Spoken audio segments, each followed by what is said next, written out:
আসসালামু আলাইকুম। এটিএন বাংলা সংবাদে সবাইকে স্বাগত জানাচ্ছি। আমি শামীমা আক্তার। শুরুতেই বিআরবি কেবল সংবাদ শিরোনাম। ৫ আগস্ট ছাত্র জনতার গণ অভ্যুত্থান দিবস, থাকবে সরকারি ছুটি। উপদেষ্টা পরিষদের বৈঠকের সিদ্ধান্ত। জুলাই সনদ ঐক্যমত্য তৈরিতে ওয়াহিদ উদ্দিন মাহমুদের নেতৃত্বে কমিটি। স্বল্প সময়ের মধ্যে জুলাই সনদ তৈরিতে রাজনৈতিক দলগুলোর সহায়তা চেয়েছেন ঐক্যমত্য কমিশন। রাষ্ট্রপতি নির্বাচন প্রক্রিয়া পরিবর্তনে অধিকাংশ রাজনৈতিক দল একমত। রাজনৈতিক দল ও প্রার্থীর আচরণ বিধিমালার খসড়া চূড়ান্ত করেছে ইসি। নির্বাচনের প্রচারণায় থাকছে না পোস্টারের ব্যবহার। প্রচার চালানো যাবে বিলবোর্ড, ব্যানার, ফেস্টুন ও সোশ্যাল মিডিয়ায়। আন্দোলনে ৩৫ দিন ধরে অচল ঢাকা দক্ষিণ সিটি কর্পোরেশনের নগর ভবন। ইশরাক ইস্যুতে শীঘ্রই সিদ্ধান্ত, জানালেন স্থানীয় সরকার উপদেষ্টা আসিফ মাহমুদ। এবং ইসরায়েলকে ট্রাম্পের সহায়তা দেওয়ার ঘোষণায় বিভক্ত মার্কিন কংগ্রেস। আমেরিকার বিরুদ্ধেও যুদ্ধের হুঁশিয়ারি ইরানের। পাশে থাকবে তুরস্ক, রাশিয়া, চীন, পাকিস্তান ও আলজেরিয়া। শুনছিলেন বিআরবি কেবল সংবাদ শিরোনাম, এবার বিস্তারিত। ৫ আগস্টকে ছাত্র জনতার গণ অভ্যুত্থান দিবস করছে সরকার। দিনটিতে থাকছে সাধারণ ছুটি। উপদেষ্টা পরিষদের বৈঠক শেষে সংবাদ সম্মেলনে সংস্কৃতি উপদেষ্টা মুস্তফা সরওয়ার ফারুকী জানান, ছাত্র জনতার অভ্যুত্থানকে স্মরণীয় করে রাখতে জুলাই মাস জুড়েই থাকবে নানা কর্মসূচি। এ সময় প্রধান উপদেষ্টার প্রেস সচিব শফিকুল আলম জানান, জুলাই সনদ নিয়ে ঐক্যমত্য তৈরিতে পরিকল্পনা উপদেষ্টা ওয়াহিদ উদ্দিন মাহমুদের নেতৃত্বে কমিটি করা হয়েছে। এছাড়া বিটিভি ও বেতারের স্বায়ত্তশাসন নিশ্চিতে আরেকটি কমিটি গঠন করা হয়েছে বলেও জানান তিনি। বিস্তারিত জানাচ্ছেন একরামুল হক সায়েম। বাংলাদেশের রাজনৈতিক ইতিহাসের গতিপথ বদলে দেয়া এক অবিস্মরণীয় দিন ৫ আগস্ট ২০২৪। ছাত্র জনতার অভ্যুত্থানে এদিন সরকার প্রধানের ক্ষমতা ছেড়ে দেশ থেকেই পালিয়ে যান ফ্যাসিস্ট শেখ হাসিনা। পতন হয় টানা ৩ বার ভোটারবিহীন নির্বাচনের মাধ্যমে ক্ষমতায় চেপে বসা আওয়ামী লীগ সরকারের। ছাত্র জনতার অভ্যুত্থানের শুরুটা হয় কোটা বিরোধী আন্দোলনের মাধ্যমে। আন্দোলনকারীদের প্রতি হাসিনা সরকারের চরম দমনপীড়ন কোটা আন্দোলন রূপ নেয় সরকার পতনের ইস্যুতে। ১ জুলাই থেকে শুরু হওয়া আন্দোলন ৩৬ দিনের মাথায় অর্থাৎ ৫ আগস্ট পায় চূড়ান্ত সাফল্য। ছাত্র জনতার এই অভ্যুত্থানের অনুভূতিকে ছড়িয়ে দিতে বছর পূর্তিতে নানা কর্মসূচি নিয়েছে অন্তর্বর্তী সরকার। জুলাইয়ের ১ তারিখ থেকে আমাদের কর্মসূচি শুরু হবে, কিন্তু মূল ইভেন্ট কিক অফ হবে জুলাইয়ের ১৪ তারিখ থেকে এবং এটা চলবে ৫ আগস্ট পর্যন্ত। এবং আমাদের এই কর্মসূচির মূল উদ্দেশ্যটা হচ্ছে জুলাইতে যেরকম পুরো বাংলাদেশ এক হয়েছিল, আবার সেই অনুভূতিটাকে ফিরিয়ে আনা। ৫ই আগস্ট একটা ছুটি ঘোষণা করা হবে, সেটা হচ্ছে ছাত্র জনতার অভ্যুত্থান দিবস হিসাবে পালিত হবে। এটা এবছর থেকে প্রতি বছরই পালিত হবে।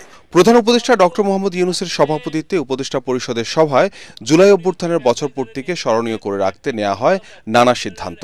জুলাই সনদ ঘোষণা নিশ্চিত করতে পরিকল্পনা উপদেষ্টা ডক্টর ওয়াহিদ উদ্দিন মাহমুদের নেতৃত্বে কমিটি গঠন করা হয়।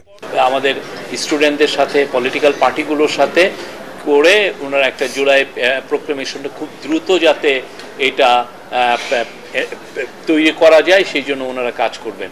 বাংলাদেশ বেতার ও বাংলাদেশ টেলিভিশনকে স্বায়ত্তশাসিত প্রতিষ্ঠান করতে আরেকটি কমিটি গঠন করে উপদেষ্টা পরিষদ। কমিটির নেতৃত্ব দিবেন সিআর আবরার। স্বায়ত্তশাসনটা কিভাবে দেওয়া যায় এবং সেই সাথে আগে যখন টিভিগুলোর লাইসেন্স দেওয়া হয়েছে, অনেক ক্ষেত্রেই দেখা যাচ্ছে একটা পার্টির পলিটিক্যাল ইডিওলজিকে সার্ভ করার জন্য লাইসেন্সটা দেওয়া হয়েছে। তো এইগুলো লাইসেন্সগুলো কিভাবে দেওয়া হয়েছে এটা ওনারা ইনভেস্টিগেট করবেন এবং অ্যাট দ্য সেম টাইম তারা সামনে আরও টিভি লাইসেন্স যদি দেওয়া হয় সেক্ষেত্রে কি কি নীতিমালা থাকবে এই দেওয়ার জন্য, সেগুলো ওনারা ফর্মুলেট করবেন। ইকরামুল হক সায়েম, এটিএন বাংলা, ঢাকা। রুহুল কবির রিজভীকে আহ্বায়ক করে ৫ আগস্ট উদযাপন কমিটি গঠন করেছে বিএনপি। এবারের স্লোগান জুলাই আগস্ট গণ অভ্যুত্থান, শোক এবং বিজয়ের বর্ষপূর্তি। ছাত্র জনতার আত্মত্যাগের মাধ্যমে আওয়ামী লীগ শাসনামলের অবসানের দিনটিকে স্মরণ করতে বিএনপির যুগ্ম মহাসচিব রুহুল কবির রিজভীকে আহ্বায়ক এবং ঢাকা বিশ্ববিদ্যালয়ের অধ্যাপক মোর্শেদ হাসান খানকে সদস্য সচিব করে জুলাই আগস্ট গণ অভ্যুত্থান, শোক এবং বিজয়ের বর্ষপূর্তি কমিটিটি গঠন করা হয়েছে। কমিটিটি ১ জুলাই থেকে কার্যক্রম শুরু করবে। নয়াপল্টনে বিএনপির কেন্দ্রীয় কার্যালয়ে জরুরি বৈঠক শেষে এসব কথা জানান তিনি। অবিরাম এবং নিরন্তর সংগ্রামের মধ্যে দিয়ে বিজয় লাভ করেছি গত বছর 5ই আগস্ট।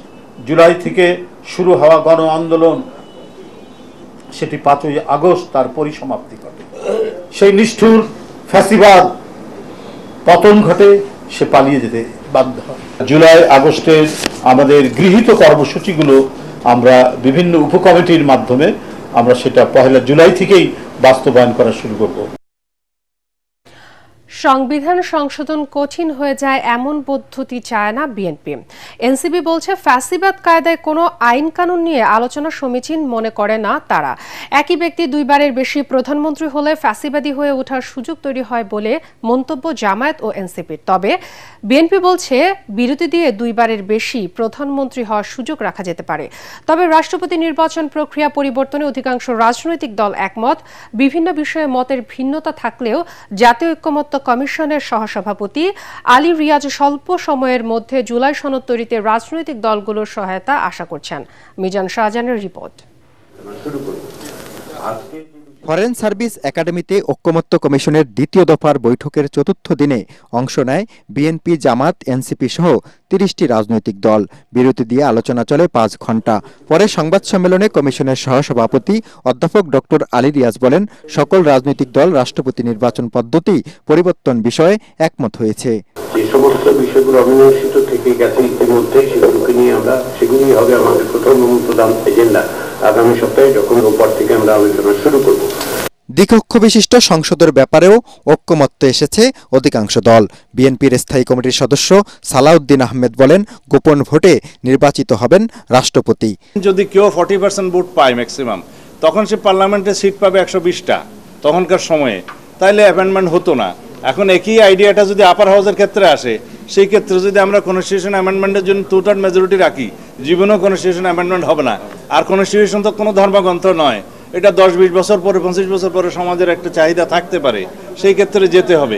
জামায়াতের নায়েবে আমির ডাক্তার সৈয়দ আব্দুল্লাহ মোহাম্মদ তাহের বলেন, ভারসাম্য আনতে হবে রাষ্ট্রপতি ও প্রধানমন্ত্রীর ক্ষমতায়।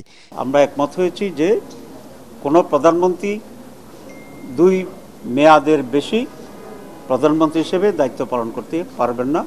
কোনো দল ইনক্লুডিং বিএনপি তারা এটার সাথে পুরোপুরি একমত হননি। তারা এটা বলেছেন যে 2 মেয়াদ, তারপরে ড্রপ, তারপরে আবার হইতে পারবে।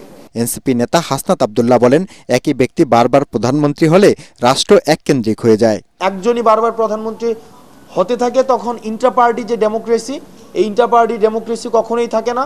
আপনি যদি দেখেন বিগত সময়ে যারা ক্ষমতায় এসছে বা সম্ভাব্য ক্ষমতায় যারা আসতে পারে, আপনি দেখবেন যে নির্দিষ্ট পরিবারের বাহিরে আসলে এই দলকে নেতৃত্ব দেওয়ার মতো করে আমাদের আসলে সম্ভাব্য গণতান্ত্রিক অপশন কিন্তু আমাদের নেই, যেটি গণতন্ত্রের জন্য খুব বেশি ইতিবাচক নয়। 3 মাস সংলাপ করেও মৌলিক বিষয়ে ঐক্যমত্য না হয় হতাশার কথা জানায় এবি পার্টি। রাষ্ট্রপতির ক্ষমতার ক্ষেত্রটা বাড়ানোর বিষয়টা কোনো ক্ষেত্রে আলোচনা আছে, সেটা নিয়ে আমরা আলোচনা করব। ক্ষমতা বিকেন্দ্রীকরণ করতে গিয়ে আবার রাষ্ট্র যাতে সরকার যাতে আনস্টেবল না হয়, এনসিসিটা হলেই কিন্তু একটা মৌলিক জায়গায় একটা পরিবর্তনের দৃশ্য আমরা দেখতে পাবো। আগামী রোববার থেকে আবারও শুরু হবে আলোচনা। যেসব বিষয়ে ঐক্যমত্য হবে না তা স্বচ্ছতার সাথে প্রকাশ করা হবে বলে জানিয়েছে জাতীয় ঐক্যমত্য কমিশন। মিজান শাহজাহান, এটিএন বাংলা, ঢাকা। আগামী সংসদ নির্বাচনের প্রচারণায় পোস্টার ব্যবহারকে নিষিদ্ধ করেছে নির্বাচন কমিশন। এমন বিধি যুক্ত করে রাজনৈতিক দল ও প্রার্থীর আচরণ বিধিমালার খসড়া চূড়ান্ত করেছে ইসি। তবে সুযোগ রাখা হয়েছে বিলবোর্ড, ব্যানার, ফেস্টুন এবং সোশ্যাল মিডিয়ায় প্রচারণার। এছাড়া গুরুতর অপরাধে প্রার্থিতা বাতিলের বিধানও অনুমোদন দেওয়া হয়েছে খসড়া বিধিমালায়। বিস্তারিত আদ্দিন সজীবের রিপোর্টে। জাতীয় নির্বাচন নিয়ে আগ্রহ আলোচনা সবখানেই। সম্ভাব্য সময়সীমা ধরেই প্রস্তুতি নিচ্ছে নির্বাচন কমিশনও। আগারগাঁও নির্বাচন ভবনে প্রধান নির্বাচন কমিশনার এএমএম নাসির উদ্দিনের নেতৃত্বে কমিশন সভা অনুষ্ঠিত হয় রাজনৈতিক দল ও প্রার্থীর আচরণ বিধিমালা 2025 এবং সংসদীয় আসনের সীমানা নির্ধারণের বিষয়ে। বৈঠক শেষে নির্বাচন কমিশনার আবুল ফজল মোহাম্মদ সানাউল্লাহ জানান, আরপিও সংশোধন সাপেক্ষে রাজনৈতিক দল ও প্রার্থীর আচরণ বিধিমালার খসড়া চূড়ান্ত হয়েছে। বিলবোর্ডের ব্যবহার অতীতে ছিল না, এটাকে ইন করা হচ্ছে। পোস্টার ব্যবহার বাদ করার ব্যাপারে, যেটা একটা সংস্কার কমিশনেরও একটা প্রস্তাব ছিল, আমরাও একমত হয়েছি। আমরা পোস্টার ব্যবহার বাদ দেওয়ার ব্যাপারে সম্মত হয়েছি। ব্যানার, ফেস্টুন, প্রতিদ্বন্দ্বী প্রার্থী ইত্যাদিগুলোকে নতুনভাবে সংজ্ঞায়িত করা হয়েছে। সোশ্যাল মিডিয়াকে ডিফাইন করা হয়েছে, সোশ্যাল মিডিয়ার ভিতরে ডুজ অ্যান্ড ডোন্টসকে ডিফাইন করা হয়েছে। পোস্টার ব্যবহার নিষিদ্ধ করে সোশ্যাল মিডিয়ায় প্রচারণার সুযোগ দেওয়া হয়েছে। আচরণ বিধি ভঙ্গ করলে 6 মাস কারাদণ্ড এবং 1.5 লাখ টাকা জরিমানার বিধান রাখা হয়েছে। বিধিমালা লঙ্ঘনে যে নর্মাল শাস্তি ছিল, আগে যেটা ছিল 6 মাস আপনার কারাদণ্ড এবং 50,000 টাকা জরিমানা, সেটাকে 6 মাস কারাদণ্ড এবং 1.5 লাখ টাকা জরিমানা করা হয়েছে, যেটা সংস্কার কমিশনেরও একটা প্রস্তাবনা ছিল। আর অঙ্গীকারনামা নতুনভাবে সংযোজিত করা হয়েছে এই বিধিমালা মেনে চলার ব্যাপারে। গুরুতর অপরাধের ক্ষেত্রে আরপিওর ধারা 91 যেটা আছে, প্রার্থিতা বাতিল করার, এটা ইতোপূর্বে আচরণবিধিতে সন্নিবেশিত ছিল না, এটাকে সন্নিবেশ করা হচ্ছে। নির্বাচনী প্রচারণার সময় আগের মতোই থাকছে 3 সপ্তাহ পর্যন্ত। আমরা আশা করছি আগামী সপ্তাহের শেষ নাগাদ সংসদীয় আসনের এটা সম্পন্ন হবে। আদ্দিন সজীব, এটিএন বাংলা, ঢাকা। যেটা নির্বাচন নিয়ে সরকারের তরফ থেকে এখনো আনুষ্ঠানিকভাবে সেনাবাহিনীকে কিছু জানানো হয়নি বলে জানিয়েছেন সেনা সদরের মিলিটারি অপারেশনস ডাইরেক্টরেটের colonel staff colonel Mohammad Shafiqul Islam. দেশজুড়ে আইন শৃঙ্খলা পরিস্থিতি রক্ষা এবং সমসাময়িক সময়ে সেনাবাহিনীর বিভিন্ন অভিযান নিয়ে আয়োজিত সংবাদ সম্মেলনে তিনি একথা জানান। সাংবাদিকদের প্রশ্নের জবাবে কর্নেল শফিকুল ইসলাম জানান, মফ জাস্টিসের মতো অপরাধমূলক কর্মকাণ্ড নির্মূল করতে তৎপর রয়েছে সেনাবাহিনী। গত 3 সপ্তাহে সেনাবাহিনী 56টি অবৈধ অস্ত্র এবং 990 রাউন্ড গোলাবারুদ উদ্ধার করেছে বলেও জানান তিনি। সংবাদ সম্মেলনে তিনি আরও জানান, গত আগস্ট থেকে পর্যন্ত মোট 9,667টি অবৈধ অস্ত্র এবং 3.5 লাখ রাউন্ড গোলাবারুদ উদ্ধার করেছে সেনাবাহিনী। এ সময় বিভিন্ন অপরাধের সাথে সম্পৃক্ত থাকার অভিযোগে 15,262 জনকে গ্রেফতার করা হয়। আমরা এখনো সরকারের পক্ষ থেকে অফিসিয়ালি কোনো নির্দেশনা প্রাপ্ত হয়নি, তবে সরকারের নির্দেশনা অনুযায়ী আমরা নির্বাচন সংক্রান্ত দায়িত্ব পালন করব। আমরা বিগত প্রেস ব্রিফিংয়ে বলেছি, মব ভায়োলেন্স, জনদুর্ভোগ সৃষ্টিকারী যে কোনো পরিস্থিতির বিরুদ্ধে সেনাবাহিনী কঠোর পদক্ষেপ গ্রহণ করেছে এবং করবে, এবং আমরা গতবারের তুলনায় আমরা মব ভায়োলেন্স অনেকাংশে কমিয়ে নিয়ে এসেছি। 35 দিন ধরে অচল ঢাকা দক্ষিণ সিটি কর্পোরেশনের নগর ভবন। ইশরাক হোসেনকে বৈধ মেয়র ঘোষণার দাবিতে এখনও অবস্থান করছেন তার সমর্থকরা। সেবা নিতে এসে চরম ভোগান্তিতে নগরবাসী। স্থানীয় সরকার উপদেষ্টা বলছেন, ওই ইস্যুতে আর চুপ থাকবে না সরকার, উচ্চ পর্যায়ে আলোচনা করে দ্রুত সুরাহা করা হবে। রিপোর্টে জানাচ্ছেন মাহবুব কবির চপল। শপথ ছাড়াই মেয়রের আসনে বসেন বিএনপি নেতা ইশরাক হোসেন। নামের আগে মাননীয় লেখায় সমালোচনাও হয়, তারপরও সিদ্ধান্তে অটল তিনি। দেন নগর ভবনে বিভিন্ন নির্দেশনা। কোথাও যাতে ডেঙ্গুর প্রজনন স্থল হয়ে না ওঠে। মেয়র পদে বৈধতা অবৈধতা নিয়ে কথার লড়াইয়ে জড়িয়ে পড়েন ইশরাক হোসেন ও স্থানীয় সরকার উপদেষ্টা। এর মাঝেই নগর ভবন দখলে রাখেন ইশরাকের কর্মী সমর্থকরা। ফলে 1 মাসের বেশি সময় ধরে সেবা বঞ্চিত জনগণ। আমি জন্ম নিবন্ধনের জন্য আসছি, তো ওনাদের সাথে কথা বললাম, বলার পরে ওনারা বলতেছে যে অফিস তো আমাদের বন্ধ। ট্যাক্স দিতে এসেছিলাম, তো অফিস তো খোলা নেই। উনি বসলেই বেটার হয়। মেয়াদ শেষ হয়েছে, ওটা বড় কথা না। বড় কথা হলো আপনি সর্বোচ্চ আদালত রায় দিয়েছে, তো আপনি ওটাকে তো সম্মান জানাবেন। ইশরাক হোসেনকে মেয়র ঘোষণা কিংবা তাকে নগর ভবন থেকে কেন সরিয়ে দেওয়া হচ্ছে না তা নিয়ে জনমনে ব্যাপক প্রশ্নের সৃষ্টি হয়েছে। স্থানীয় সরকার উপদেষ্টা বলছেন, এখন বিষয়টি নিয়ে আর চুপ থাকবেন না তারা। এই সরকারে আমরা গুড কোঅর্ডিনেশনের মাধ্যমে কাজ করে থাকি। একই সাথে যখন রাজনৈতিক দলগুলোর সাথে আমরা সৌহার্দ্যপূর্ণ সম্পর্কের কথা বলি এবং সেটা রক্ষা করতে গেলে দায়িত্বশীল আচরণ আসলে প্রত্যেকের থেকেই প্রত্যাশিত।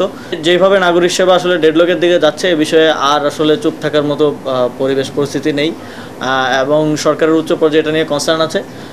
সেখানে আলোচনার ভিত্তিতে যেটা সিদ্ধান্ত আসে আমি সেটাই বাস্তবায়ন করব। খুব দ্রুত সময়ের মধ্যেই।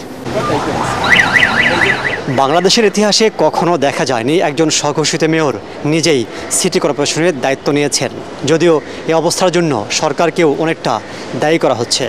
দুই পক্ষের অনড় অবস্থানের কারণে নাগরিক সেবা পেতে চরম ভোগান্তি পোহাতে হচ্ছে নগরবাসীকে। মাহবুব কবির চপল, এটিএন বাংলা, নগর ভবন, ঢাকা। ক্ষমতাচ্যুত সাবেক প্রধানমন্ত্রী শেখ হাসিনা সহ দুজনের বিরুদ্ধে আদালত অবমাননার মামলায় অ্যামিকাস কিউরি হিসেবে জ্যেষ্ঠ আইনজীবী এ.ওয়াই মুশিউজ্জামানকে নিয়োগ দিয়েছে আন্তর্জাতিক অপরাধ ট্রাইব্যুনাল। এছাড়া শেখ হাসিনা ও শাকিল আকন্দ বুলবুলের পক্ষে রাষ্ট্রনিযুক্ত আইনজীবী হিসেবে আমিনুল গনি টিটুকে নিয়োগ দেওয়া হয়েছে। এ বিষয়ে পরবর্তী শুনানি 25 জুন সকালে আদালত অবমাননার অভিযোগে শুনানি শেষে আদালত আদেশ দেন ট্রাইব্যুনাল। ট্রাইব্যুনাল রুলসের 41 বিধি মোতাবেক একজন অ্যামিকাস কিউরি নিয়োগ করেছেন এই মামলায় মতামত গ্রহণের জন্য এবং আদালতকে সহায়তা করার জন্য, এবং জুন মাসের 25 তারিখে ফার্দার হিয়ারিং এবং ডিসপোজালের জন্য দিন ধার্য করেছে। নড়বড়ে অবস্থানে মার্কিন প্রেসিডেন্ট ডোনাল্ড ট্রাম্প। ইসরায়েলকে সহায়তা দেওয়ার ঘোষণার পর বিভক্ত হয়ে গেছে মার্কিন কংগ্রেস, একই সাথে জনগণের বিরোধিতা। একদিকে মিত্র ইসরায়েল চাইছে মরণাস্ত্র, অন্যদিকে জনবিক্ষোভ। আর তেহরানও হুঁশিয়ারি দিয়ে বলেছে তেল আবিবকে কোনো রকম সহায়তা করার পরিণাম আমেরিকার বিরুদ্ধে ইরানের যুদ্ধ। এমন পরিস্থিতিতে ইরান পাশে পেয়েছে তুরস্ক, রাশিয়া, চীন, পাকিস্তান ও আলজেরিয়াকে। সংঘাতের সপ্তম দিনে এখন সবচেয়ে বেশি চাপে মার্কিন যুক্তরাষ্ট্র। বিস্তারিত জানাচ্ছেন জাহিদুল আলম। মধ্যপ্রাচ্যের উত্তেজনা সপ্তম দিনে।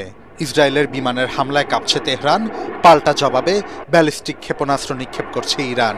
এই যুদ্ধ এখন আর কেবল দুই দেশের বিষয় নয়, এটি রূপ নিয়েছে বৈশ্বিক নিরাপত্তার সংকটে। ইরান ইসরায়েলের এই যুদ্ধ সরাসরি বিশ্ব রাজনীতিকে প্রভাবিত করতে যাচ্ছে। বিশেষ করে যুক্তরাষ্ট্রের সিদ্ধান্ত এখন গুরুত্বপূর্ণ হয়ে উঠেছে। এরই মধ্যে মার্কিন প্রেসিডেন্ট ডোনাল্ড ট্রাম্পের ঘোষণা ইসরায়েলকে সহায়তা দেয়ার। এরপরেই মার্কিন কংগ্রেসের নীতি নির্ধারকরা বিভক্ত হন দুই ভাগে, বেশিরভাগই ইসরায়েলকে সহযোগিতা করার বিরুদ্ধে। দেশটির মানুষে বিক্ষোভ করেন মূল শহরগুলোতে। এর কয়েক ঘন্টা পরেই ট্রাম্প জানান ইসরায়েলকে সরাসরি সহায়তার ব্যাপারে তিনি এখনও নিশ্চিত নন। মধ্যপ্রাচ্যগামী মার্কিন রণতরীগুলোকে সরিয়ে নেওয়া হয় অন্য জায়গায়। এদিকে মাটির নিচে ইরানের পারমাণবিক স্থাপনায় হামলা চালাতে আমেরিকার বাংকার বিধ্বংসী ক্ষেপণাস্ত্র চেয়েছে ইসরায়েল।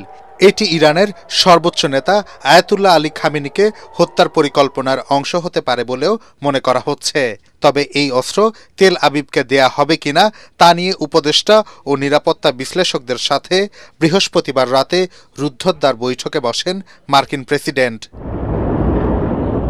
হুমকি যতই দেয়া হোক না কেন, একের পর এক গোলা ছুড়ে যাচ্ছে ইরান।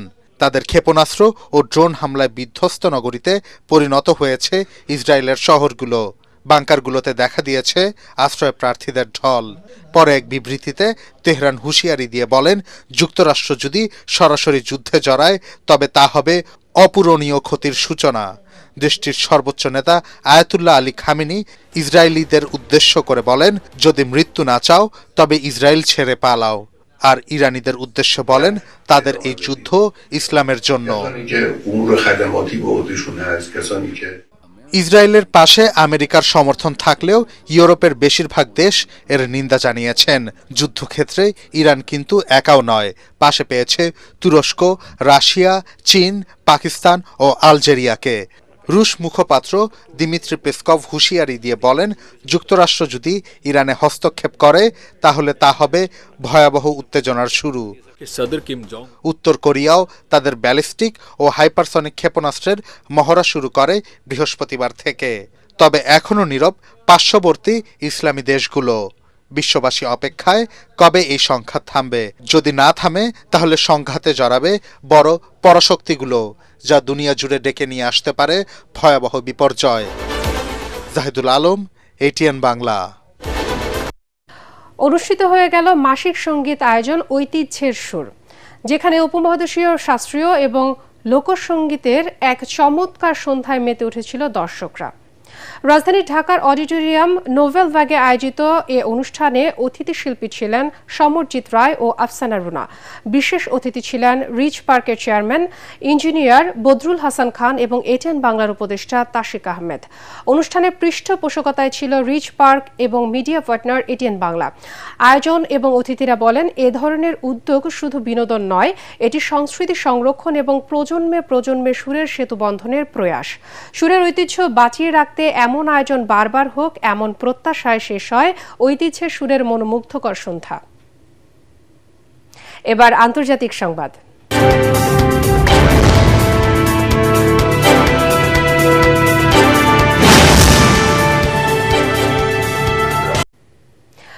আন্তর্জাতিক শিক্ষার্থীদের জন্য আবারও ভিসা চালু করেছে যুক্তরাষ্ট্র। তবে নতুন নিয়ম অনুযায়ী ভিসা আবেদনকারীদের সোশ্যাল মিডিয়া প্রোফাইলগুলো আনলক রাখতে হবে।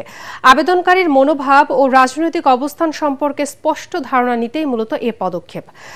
বিবিসি তাদের প্রতিবেদনে জানায়, এফ ক্যাটাগরির সাধারণ শিক্ষার্থী ভিসা আবেদনকারী ছাড়াও নতুন এই নির্দেশনা কারিগরি শিক্ষার্থীদের, এম এবং বিনিময় শিক্ষার্থীদের জন্য যে ভিসার জন্য প্রযোজ্য হবে। দেশটির পররাষ্ট্র মন্ত্রণালয় বলছে, আমেরিকার সংস্কৃতি, সরকার বা মূলনীতির প্রতি বিদ্বেষমূলক মনোভাব পোষণকারীদের ভিসা দেওয়া হবে না। এছাড়া আমেরিকা ঘোষিত নিষিদ্ধ বিভিন্ন সংগঠনের পক্ষে কিংবা ইহুদি বিরোধী বক্তব্য সমর্থন করলেও তাকে ভিসা দেওয়া হবে না। শেষ করার আগে বিআরবি কেবল সংবাদ শিরোনাম আরও একবার। 5 আগস্ট ছাত্র জনতার গণ অভ্যুত্থান দিবস থাকবে সরকারি ছুটি। উপদেষ্টা পরিষদের বৈঠকে সিদ্ধান্ত। জুলাই সনদ ঐক্যমত্য তৈরিতে ওয়াহিদ উদ্দিন মাহমুদের নেতৃত্বে কমিটি। স্বল্প সময়ের মধ্যে জুলাই সনদ তৈরিতে রাজনৈতিক দলগুলোর সহায়তা চেয়েছেন ঐক্যমত্য কমিশন। রাষ্ট্রপতি নির্বাচন প্রক্রিয়া পরিবর্তনে অধিকাংশ রাজনৈতিক দল একমত।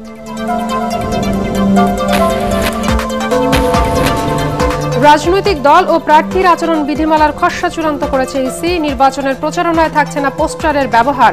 প্রচার চালানো যাবে বিলবোর্ড, ব্যানার, ফেস্টুন এবং সোশ্যাল মিডিয়ায়। আন্দোলনে 35 দিন ধরে অচল ঢাকা দক্ষিণ সিটি কর্পোরেশনের নগর ভবন। ইশরাক ইস্যুতে শীঘ্রই সিদ্ধান্ত, জানালেন স্থানীয় সরকার উপদেষ্টা আসিফ মাহমুদ।